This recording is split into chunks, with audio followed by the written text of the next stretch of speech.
Hi everyone! Welcome back to another episode of Lowdown, your source for music, art, and entertainment in the Akron area and beyond. I'm your host, Sophia Stokes, and on today's episode, we have insight on a student dance performance, a pop-punk band, and an album release party. You don't want to miss it. This new episode of Lowdown starts now.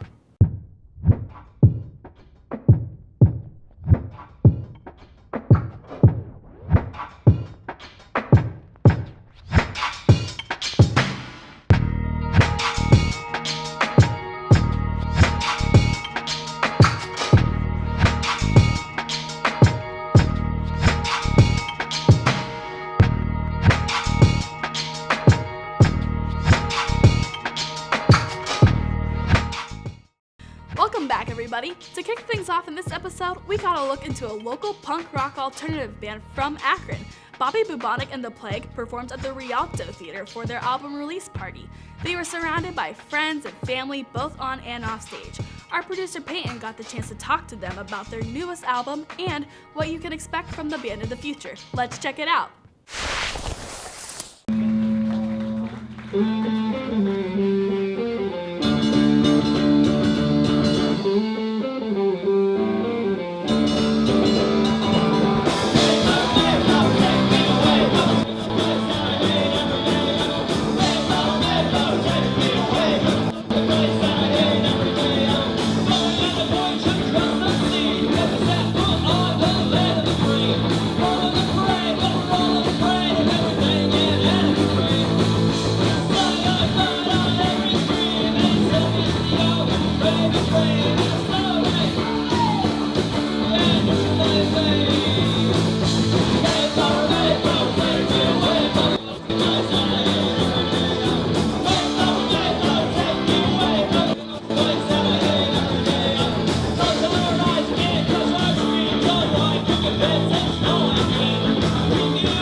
Hi, my name's Lysander Mills. I play bass and sometimes sing. It's not important.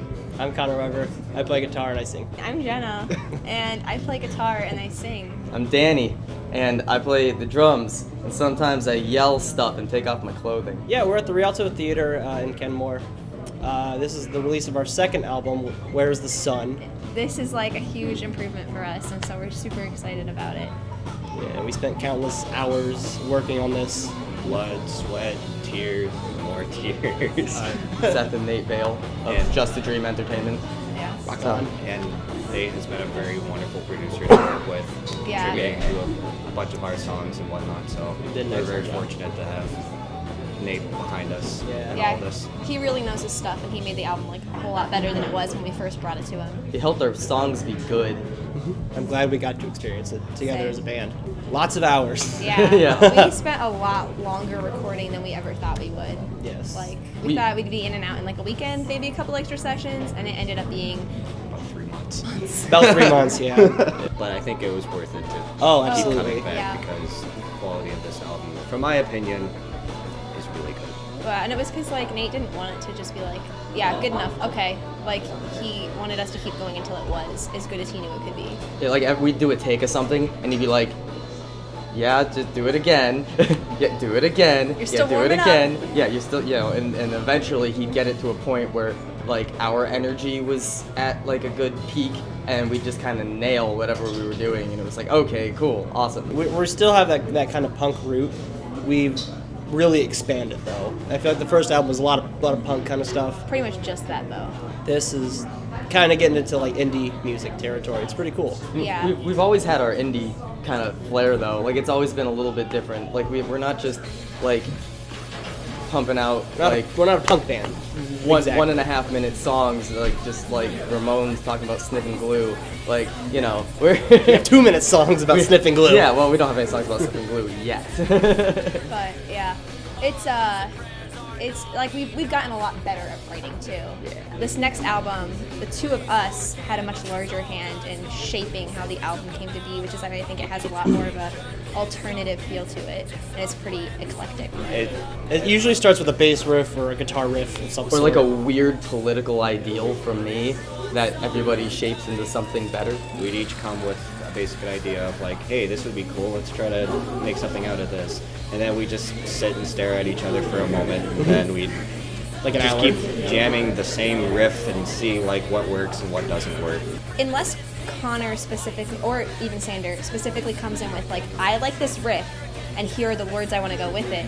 We start with just a riff without any lyrics, and like I don't really write any music, but I write like a lot of lyrics on my own.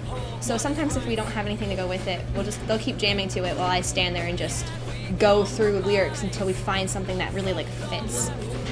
My favorite song evolution was Honey, Yes. which is the lyrics are by Jenna. Jenna sings it, and I just remember these really grainy, terrible iPhone recordings. phone recordings Oof. from when we had our last bassist. You know, it was you know, before we even started this album process. Yeah.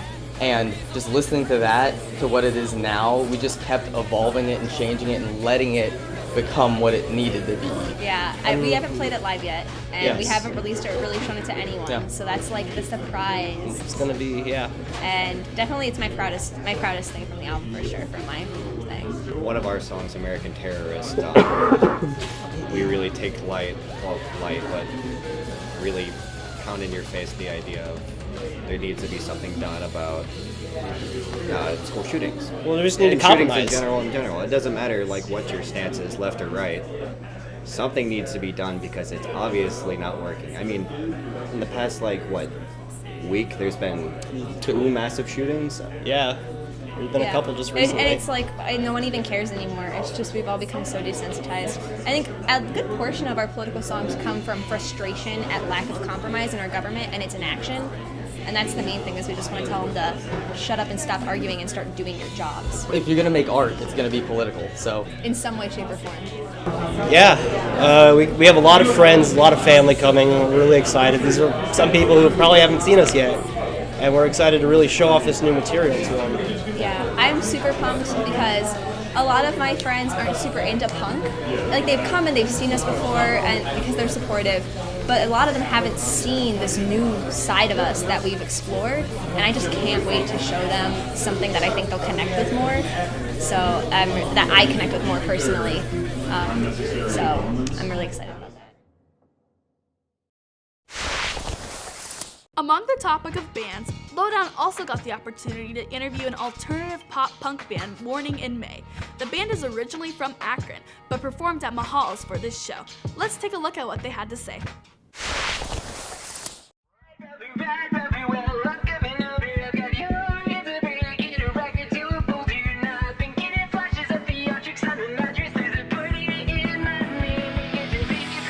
Hi, I'm Jake, and this is Andrew, and we are half of Morning in May. We're from Akron, Ohio, kind of, and we've been together for about 2 years, and you know what? Our relationship's going pretty well. I'm the vocalist, and this is the triangle player. Yeah, I play the drums. Sometimes plays drums. Sometimes. Honestly, we will play for anybody who will listen, and we will adapt. So we kind of take all of the genres we like, and we kind of just throw it into one. So we have really soft stuff that's acoustic, and then we go really hard. Just anybody that'll listen. Like we pretty much write for everybody. I usually write all of our songs about like self-guidance, self-help. You know, like at the end of the day when you're like by yourself in your room, like everybody's gone, your friends are gone, you're kind of scrolling on your phone. When you're just laying there and the day is just crumbling in on you when you're by yourself. That's kind of that's the premise of all of our songs, pretty much. Just dealing with yourself, being okay with who you are. So Survive the Night is actually just pretty much based off of what I just said. The whole premise is literally just day by day, like just getting through. There's a part of me in every song, just like what I've gone through. It's general enough so a lot of people can take, you know, pretty much, yeah. I would say no. You handle it. Yeah, it's about what goes on when you're alone. Exactly. It's just all different stuff. It's it just deals with life. It's just life, the ups and downs, and how to handle it. We came out with a cover recently of 1 Foot by Walk the Moon. A single off Survive the Night was #Slinging Slasher. Yep. Oh yeah. And that's about pretty much falling in love. We are actually very geared towards helping people, and we write songs so that people can have like that 3-minute escape or 4-minute escape that you can just listen to feel confident, or if you're feeling vulnerable or sad, you can listen to, or if you feel good, you're out with like your friends and stuff, you want to roll down the windows and just have a good time. We try to really write something to cover everything. Playing home shows, we were just talking about this earlier, is a lot more hectic than playing shows anywhere else. We love it because we get to see like our friends and family and stuff, but I think I like playing the road more. Because it's kind of cool when you're like just on the other side of the country and then people are showing up for you and you know they know the words to your songs and stuff. It's really cool. It's super humbling and it makes me feel good in my feelings, my insides. So that's why we do it. So that is why we do it. Yeah. Plans for the future. This is nice. There's a couple things I can say and there's a couple things I won't. I'm gonna leave it a mystery. But we're actually currently writing with Ice Nine Kills, and we are probably going to Europe next year. I can't say any details, but it's we have some exciting things coming up. There's a lot of exciting things. It's gonna be really good, and it's gonna be so stay tuned. Stay tuned. Keep rocking out to sick music while Lowdown takes a break. We'll be right back.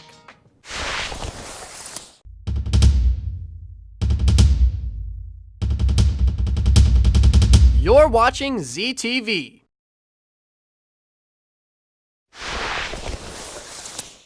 Welcome back. For our next video, our member Jordan got to check out the University of Akron Dance Company. She got a peek at their dress rehearsal and interviewed a few of the freshman dancers in the show. She got their input on what the stories are behind some of the dances and how they came to be dancers. Let's check it out.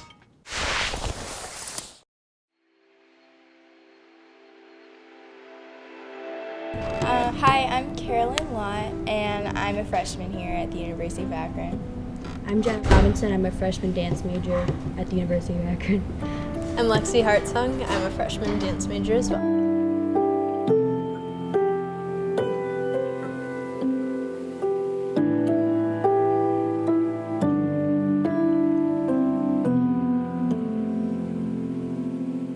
I'm in the piece by Mary Elizabeth, How Creativity Happens, and she's in it too. And basically the dance is like how like things happen, how we think of stuff, and Carolyn's actually the lead. And she's basically like Mary Elizabeth's thoughts, and I'm like the confused one, like never know what's going on. And it's like basically you're diving into the mind of a human and like how we think of stuff. And I really like it, it's really fun.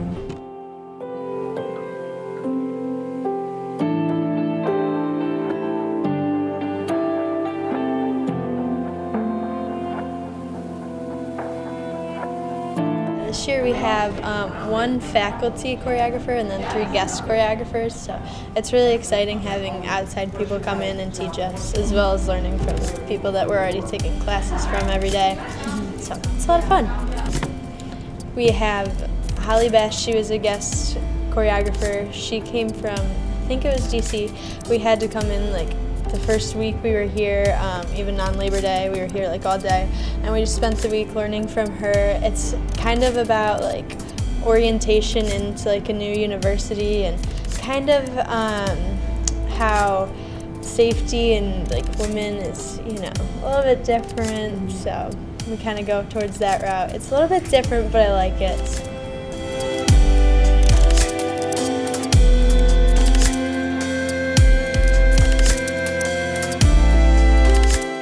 My little sister used to dance, and I started after her when I was 9, and I've been doing it ever since then. And I primarily did ballet, but coming here I'm doing more different kinds of dance, so that's different. I started dance in 3rd grade, and my mom made me do dance because I did singing lessons, and she thought I was getting fat or whatever. She signed me up, and then I fell in love with dance and quit singing. I started when I was 5. I had 2 cousins that were professional dancers. I really didn't like dance when I was a kid, and then one day I saw these girls at my studio wearing like jackets, and I thought you had to be in the competition team to get one. So basically, here I am today because I wanted a jacket.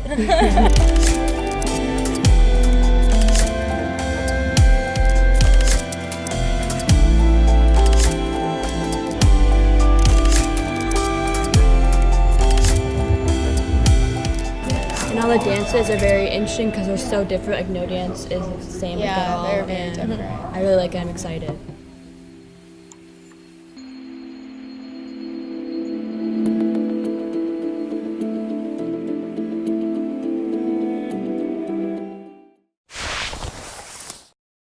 Those performers were so enchanting.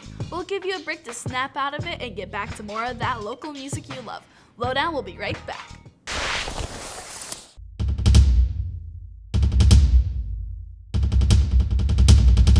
You're watching ZTV. For our final video, our members met musician Brady Jacquin. Brady is an acoustic singer-songwriter from Mansfield, Ohio. He played at Annabelle's last week and gave us the inside look into all that goes into his performances, from finding band members to the inspirations behind his newest EP.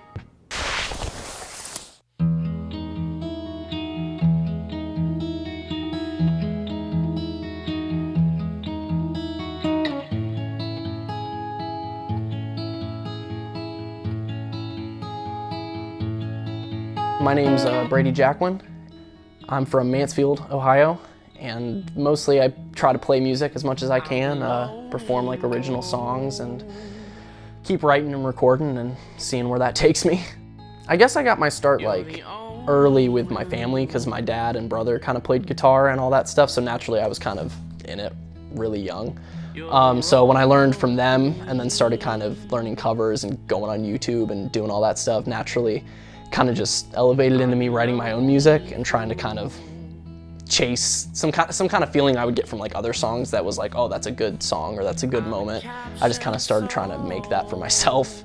I knew I wanted to play music really early, but more recently, like in the past, I'd say like 2 years or so, I kind of made the decision that this was what I was going to kind of go after for a career. And that's scary because it's not like it's not like a career you can just kind of apply for and get the job. You have to, you have to kind of be blessed or be lucky or something. I used to play only solo just because I didn't have a band. But now I have a drummer and a bass player, and we play most of my songs as a band, but also there's still songs that they're kind of written to be played by myself, so I still do them solo, and whenever the band can't make it out or something, I can just play them by myself. So maybe it's different.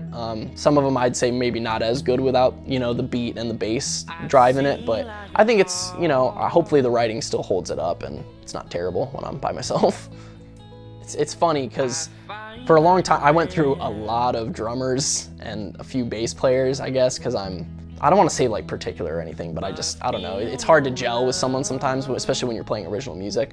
But my drummer's name is Brad Johnston, and he's awesome. He completely knows what I want whenever we start writing a new song, or like he's writing the drum parts. He feels what I'm kind of going after with the song. And then my bass player is Anthony Davis, and he's also a beast. They actually both used to play in a metal band, like heavy metal music. And I don't know how they got into my style, but I guess they wanted a change or something, so they're both kind of playing my soft folk music now. But they're both awesome, and I'm really, really thankful to have them both. So the inspiration for some of those songs on the latest EP, the first one, Okinawa, I took a lot of inspiration from this Japanese folktale I read.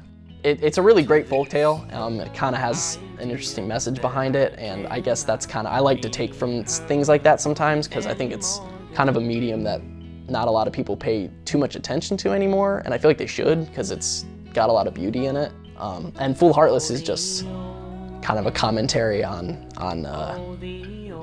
family and like control in a family, and kind of influences that happen to you from people you meet, and which the music video for that song kind of touches on that in a really metaphorical and weird way, because the music video is mad. So yeah, I'd say that's some of the inspirations for those songs on the new EP, or newish EP. Came out in June now, I think.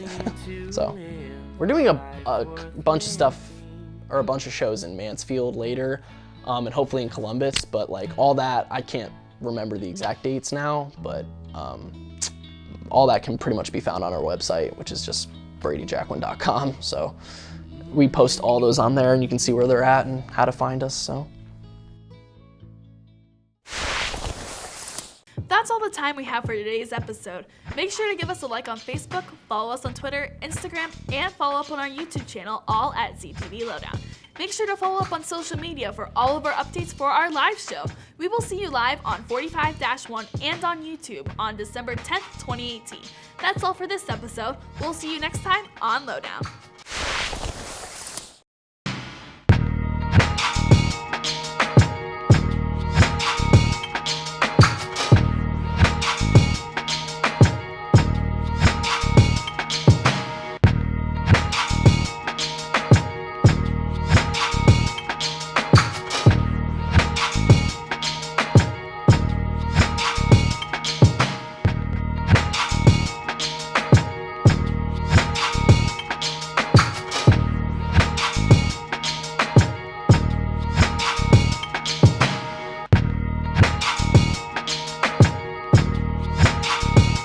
This program was produced by ZTV at the University of Akron. To find out how you can make Emmy-winning media, visit the UA School of Communication online. ZTV. Make media. Make a difference.